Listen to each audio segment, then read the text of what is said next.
Hey everyone, welcome back to the All Things Private Practice podcast. I'm joined today by Imani Harrison, 𝗲𝗲𝗄𝐿𝐶, and a master's level therapist, facilitator, entrepreneur, emerging speaker based in Champaign, Illinois.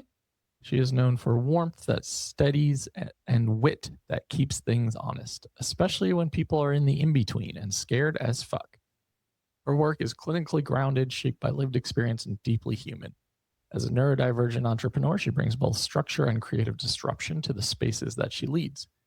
Imani is the founder of 𝗲𝗄𝘆 Healing and Wellness, almost messed those words up, where she provides therapy centered on reclamation, identity transformation, and the power of healing relationship. She's also the co-founder of the Vitality Center, where she expands that support through teaching, facilitation, consulting, and coaching for clinicians, leaders, entrepreneurs, and organizations. Her work especially resonates with Black women leaders and neurodivergent creatives who are building lives and businesses that actually fit who they are becoming.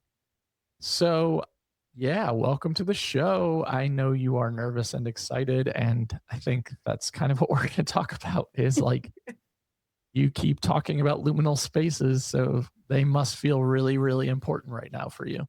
And they are, because I'm in the thick of it. Yeah. Tell us more about what you mean by that.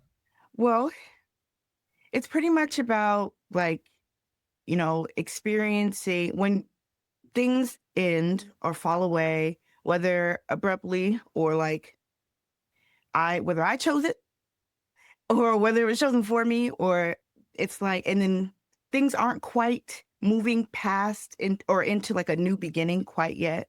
Mm-hmm. It's this space where it seems like nothing is happening.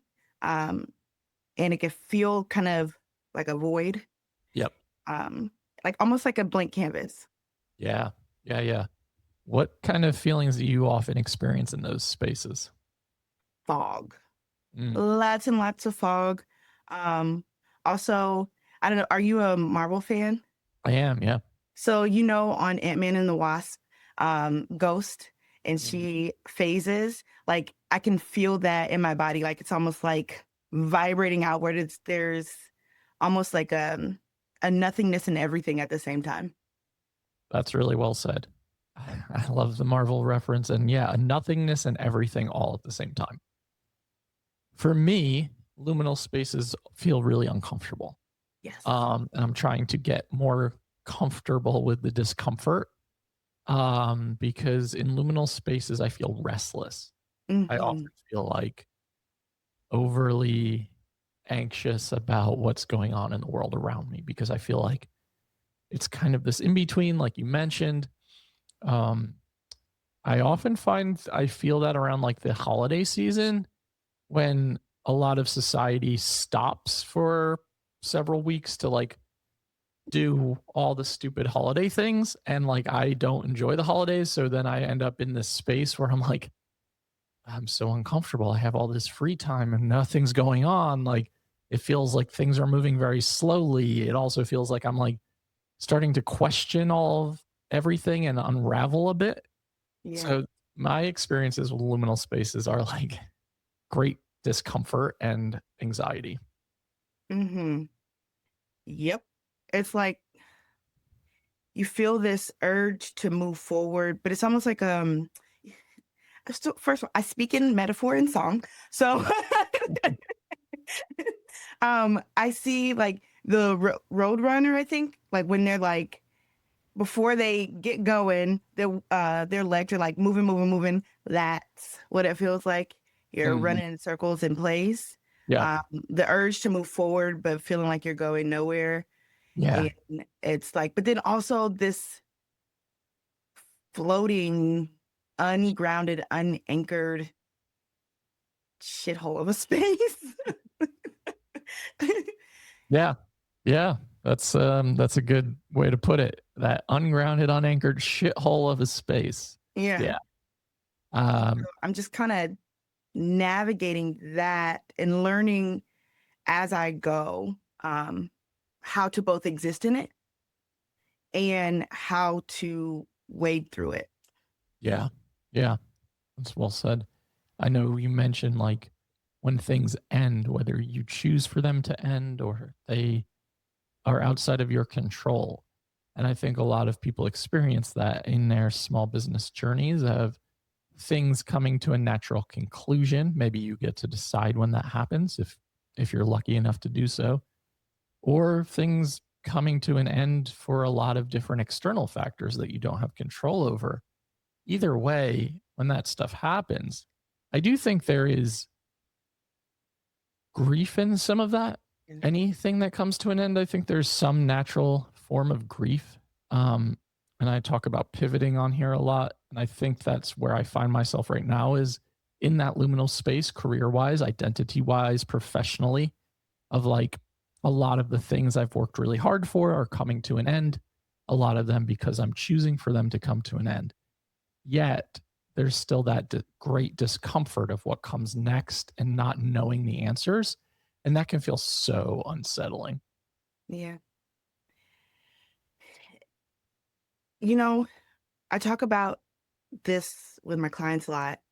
What I'm noticing is that, I mean, one, these growth cycles of endings and transitions and beginnings, they're something that we experience throughout our lifetimes. Like, it's just our life experience as humans. But I'm noticing that collectively, a lot of people are going through these almost like at the same time.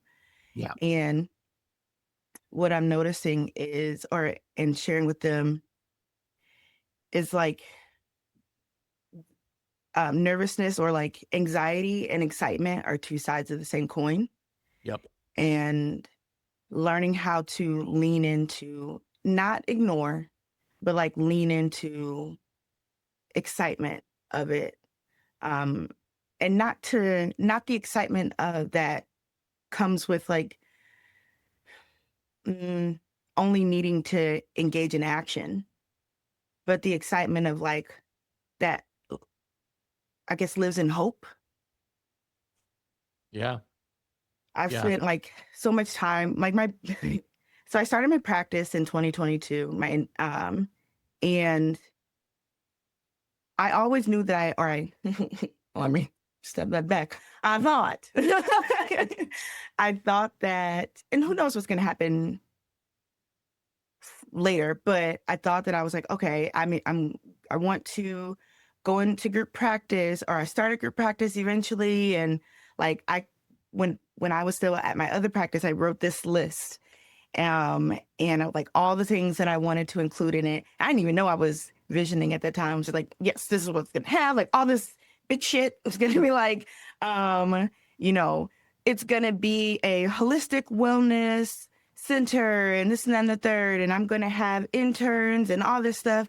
And so when I started my practice in 2022, I was like, okay, yeah, that's where I'm headed. And then I helped a couple people leave. Well, I didn't help them, like, encourage them to leave, but they were like, okay, I'm starting my practice. I'm leaving this practice now. Can you help me out? I was like, yeah, it's okay. Let me add that to the list. Like helping people kind of navigate those transitions. And then one of those people, we worked really well together at the other practice, and we're like, okay, let's start thinking about what we're going to do. Well, kind of. It's not really how it happened. I'm going to pause a little bit because I can go on and talk forever about all the things. Is this okay? Yeah, for sure. Okay, cool. Okay, so she looking to invest in like mental health, and we're like, yes. And he like had that big bucks, and we're like, okay, let's go. And he's like, okay, send me a proposal. So this was our opportunity to kind of dream big, because we knew that he had a lot of money. And so we created this business plan and all these things that we wanted to have in the practice. And then we sent him, we spent a long time on that thing. And we sent him the proposal. Took forever to get back to us. And then later he was like, yeah, my accountant told me that I should invest in the Starbucks instead. Motherfucker. Really? And so that moment, and I hadn't even processed this. Like, this is the first time I processed that was an ending. And there was so much grief involved with that, but life was like both of our personal lives were kind of chaotic at the time too. So it was like, okay, let's put this on hold for a little bit.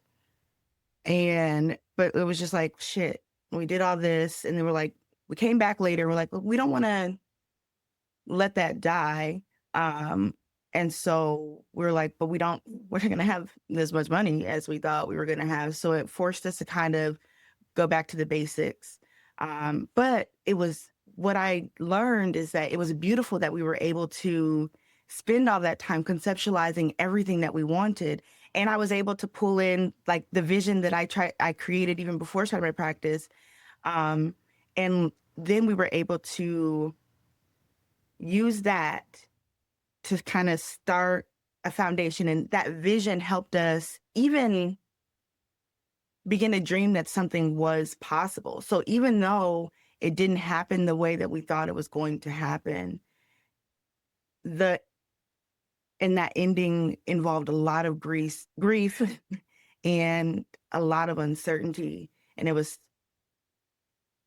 hurt. We were angry at the guy, and we just had to we were grateful because we were able to vision what it could be without thinking of the barriers of what was in the way. Right. And so then what I say all that to say, like, every ending has information in it.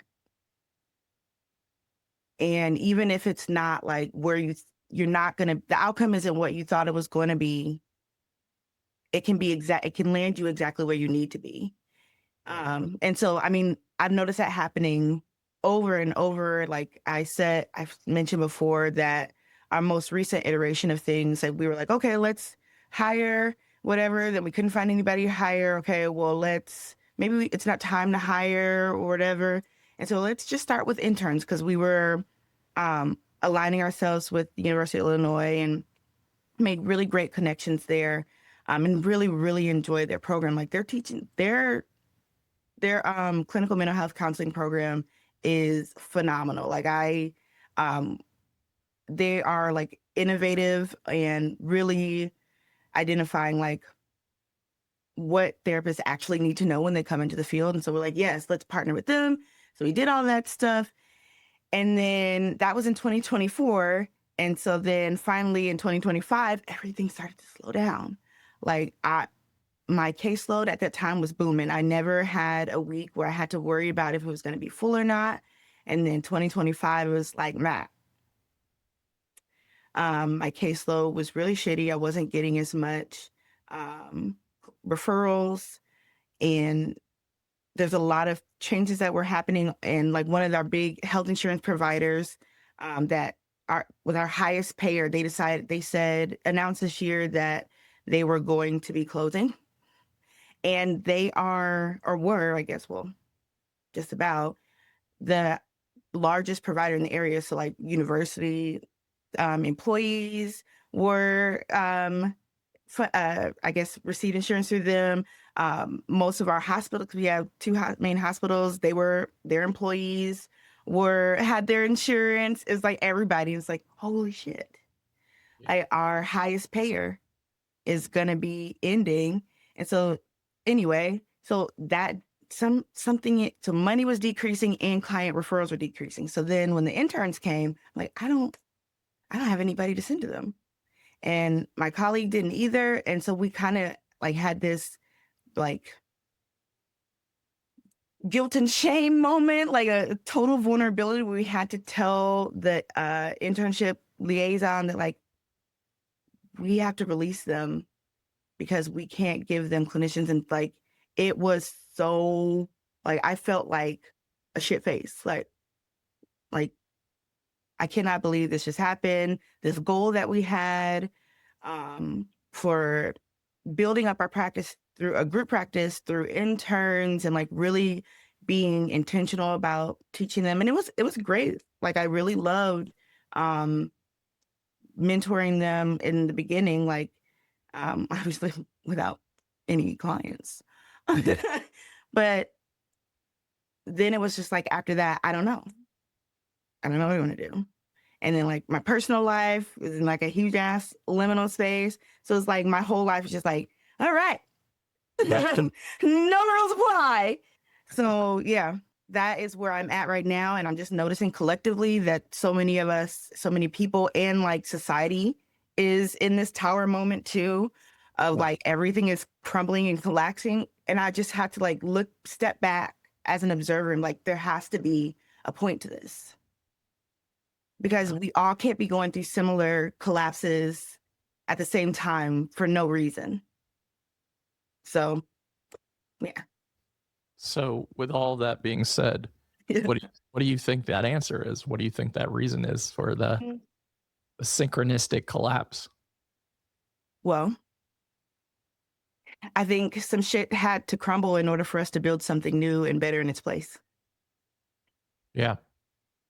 Yeah, I think we're seeing, a whole lot of our society rapidly shift and change for better or worse, probably worse for most of our opinions in a lot of ways. Yeah. And a lot of things that are happening. And then when you're a small business owner, you're also impacted by what's happening personally. And they often go hand in hand, right? So like any season of dormancy or slowdown or hibernation for myself, I always like in the moment am panicked. But then when I take a step back and look at it, it's like, oh, this is for me kind of seasonal in terms of like energy swings and capacity over the years of like, there are going to be a lot of times where I don't have the energy or the capacity to create or to feel connected to or anchored into something. And then there are going to be these sparks and these bursts that happen throughout that timeline. But my brain and my nervous system are like, no, we need that spark all the time. Like we need to feel alive all the time. We need to feel creative all the time. And I've had to really get used to just saying like, no, that's really not realistic for most people, especially for those of us with more sensitive nervous systems and more propensity for burnout.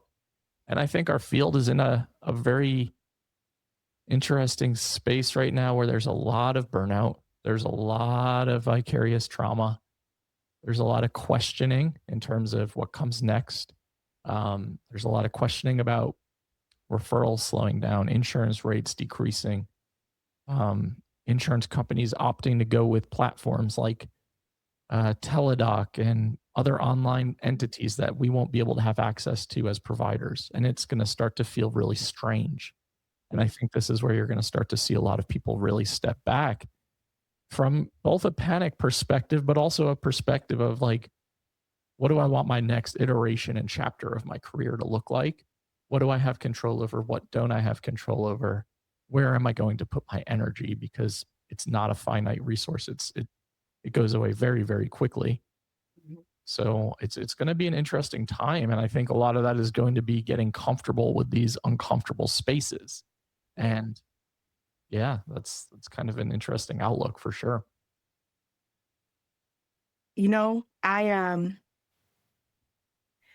What I'm learning is that we are many of us, I think, attempting to unlearn being socialized in a capitalistic society. Yep. And capitalism tells us, go, go, go, produce, produce, produce. And it can do that because it knows that there's somebody else to take your place. Yep. And we are the only ones we get to like, there is no one to take my place if I exit out of it. And so we have to switch into a different model, and learning what that is kind of where we're at, and learning it's unlearning all your social conditioning and trauma and all that shit. Like that's not easy. No. It is not easy. It's deeply uncomfortable. But okay, I have this kind of gross, I guess sometimes I confuse metaphor now analogy, and I look it up all the time and I never remember which is which. But I think about like if you have a pimple, but it's not like a whitehead yet, it's just kind of red and it hurts. then you're like, okay, let me do this, be more intentional about my skin regimen or whatever. And then like, then it starts to get white and you're like, what the fuck? It looks even worse than it did before. It was just hurting. And it's like, no, all of the things are being drawn out.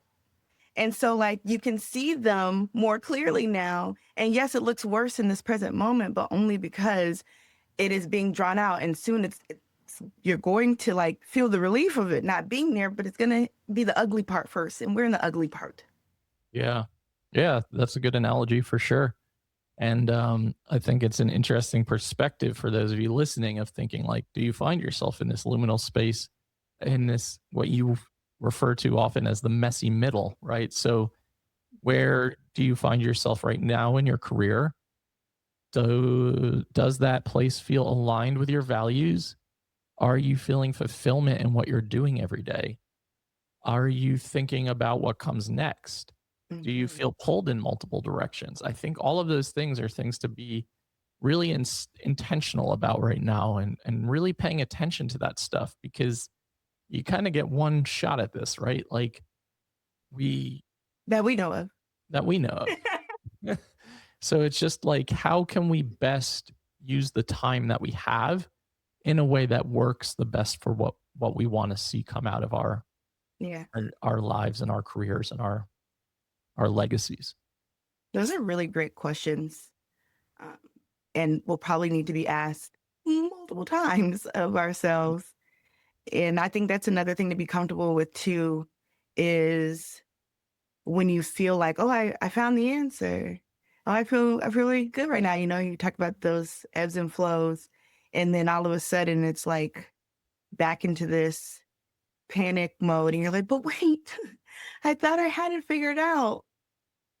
Maybe parts of it, you know, and it's like getting comfortable in the cycle of it all, accepting that this is it. This, when we are in that low part, it doesn't mean anything is necessarily wrong. And I also give the um analogy of like when do you like invest in like, I don't know, any of those apps like Acorns or anything like that. I Um, used to, yeah, yeah. and like you look in one day and it's like, oh shit, it's dipped so low. I tell my clients to zoom out. Are you trending upward? Because if you look too closely at this one moment, it might be a down. But if you're looking overall, are you heading in the direction that is in alignment with what feels right, what feels um, like vitality, like the energy of being and like following your passions? Yeah. Yeah, that's a great reflection question, and a good exercise for a lot of us to zoom out a little bit, because far too often we are so focused on what's right in front of us without really paying attention to everything else that's happening at the same time, or that has been going on, or the work that you've put in to get to where you got. And I think we often focus on the negative as human Mm. beings. We can ignore all of the positive signs and experiences and just focus on that one bad interaction, that one bad review, that one time something didn't go right. And it's really easy to start feeling like things are going to start crumbling, like the floor is finally going to drop out from under you. Mhm. And I think it's important to just anchor into those moments of like that adversity and that resilience of, hey, business ownership is tough. Being a person is challenging in general. The world is really noisy. So when we find ourselves in these liminal spaces, to be able to try really hard to see the gray and to Mhm. hold on to the nuance, because I think a lot of us really gravitate towards like black and white. Yeah. And there's beauty in the liminal. Hmm. Um, I was talking to a client the other day about the blank canvas idea. And it's like, it's a blank canvas. And sometimes it's really scary. Like, where do I start? But it's also really exciting too, because it's like, wow, I, I get to create something new, like nothing. And it's important to remember that everything that came before, you don't just leave it there. Like you bring it with you. And so when you're in this space of felt nothingness or perceived nothingness, it's not nothing. Yeah, exactly. That's really well said. It's not nothing. And for those of you who feel that way, that's why I always like timeline exercises. I like zooming out. I like looking at different parts of life because I can think that most of us can identify some moments that have been really pivotal for ourselves, personally and professionally. And I know for me, there have been so many moments where I've been like, oh, this is it. Like everything's done. This has been a failure. I'm going to struggle forever. Things will never turn around. And it's so easy to get caught up in that, to just not think about all the hard work, all of the effort and intention that has gone into that curve. And that is something to anchor into when things get tough, of like, what are the moments that we can think about where you maybe did face some adversity, you did the work, you came out the other side, and maybe you're not exactly where you want to be in this moment, but that doesn't mean that you haven't set yourself perfectly up for the next moment. Exactly. And usually that's the case. Mm-hmm. Absolutely. So I like this conversation. I like that you are thinking about this a lot and that you might consider starting a podcast on this topic. I'm working on it. This is an accountability measure. So, now it's on air. So we'll have to circle back to this in a couple of weeks once it comes out. And yeah, so for those who are listening, like, just share a little bit about why you want to start this podcast. Let's give that a plug. Well, it can feel really alone in that messy middle. We can feel like everything is collapsing and I don't know what to do. And we just feel so lost. And I think things like social media and stuff, everybody's used to seeing everybody's highlights when they're sharing all this good stuff. And then when we don't have anything like that to post, or we feel Right. like we don't, or, it's like, well, shit, I'm doing nothing. So I want everybody to feel like their experience is a common human experience.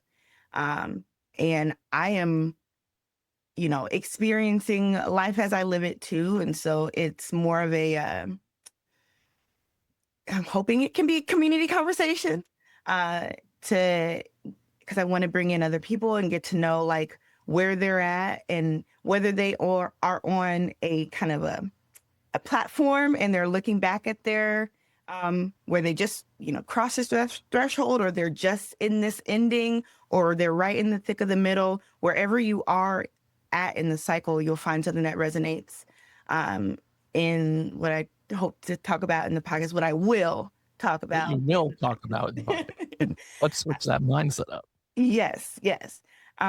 Also, I'm looking to do some retreats kind of around the same idea, but more focusing on like learning to surrender in the liminal, like floating in that space, learning to float and kind of learning how to soften and be in stillness, but also, surrender is an action. Yep. And sometimes we feel like it's not. It's like we feel like, oh, this is giving up. If I just sit in stillness and do nothing, it feels like, meh. So I'm hoping to build some retreats around just community and space to just be while we're in the middle. Sure, there's plenty of other things to come from there. That's just the way my brain works, but that's where I'm hoping to kind of start. I love that. Sounds like it feels very aligned right now. So we're going to hold you accountable to this. This is going to be a thing that you are going to do. Yeah. And yeah, I really appreciate you coming on and sharing a little bit of your story and having this conversation. For those who want to find you, follow you, support you, where can they do that? We'll add this to the show notes as well for everyone listening. Well, right now you can find my website at www.𝗲𝗲𝗄𝘆𝗀.center. Now, that's in the middle too. It is not quite in alignment with this new direction that I'm going in, but if you want to see what's ending, there'll be some stuff there. So you could also find me on social media. I'm working on doing a little bit more engaging there. But I think it's the Vitality.Center there as well for Instagram. And don't do a ton of engagement on Facebook, but the Vitality Center's on there too. I'm hoping that this podcast is like going to help me to be more accountable with those things too. I am going to increase my engagement in those areas, but I'm very big on foundation. So like making sure that for better or for worse, trying to be a little too perfectionist and like overanalyzing everything. So I do think it's important for me to have a stable foundation of what exactly I want to put out and what's the intention behind it. Because my brain can go 80 bajillion different directions. And I want to make sure that certain things have a clear message behind them. Sure. Makes sense. It also sounds like maybe some of your retreat advice of surrendering at some point in time as well. So looking forward to what you are creating, and we will stay up to date on that and share everything once we have it. So thank you so much for coming on and making the time. Oh, yeah. And I am hoping to increase my activity as a speaker and facilitator. So I'm open to those opportunities as well. Yeah. Put it out into the world. This is a solstice Sunday, apparently. So yes, it is. Needs to happen. All right, everyone. Thanks for listening to All Things Private Practice. Episodes are out on Saturdays on all major platforms and YouTube. Like, download, subscribe, share, doubt yourself. Do it anyway. We'll see you next week.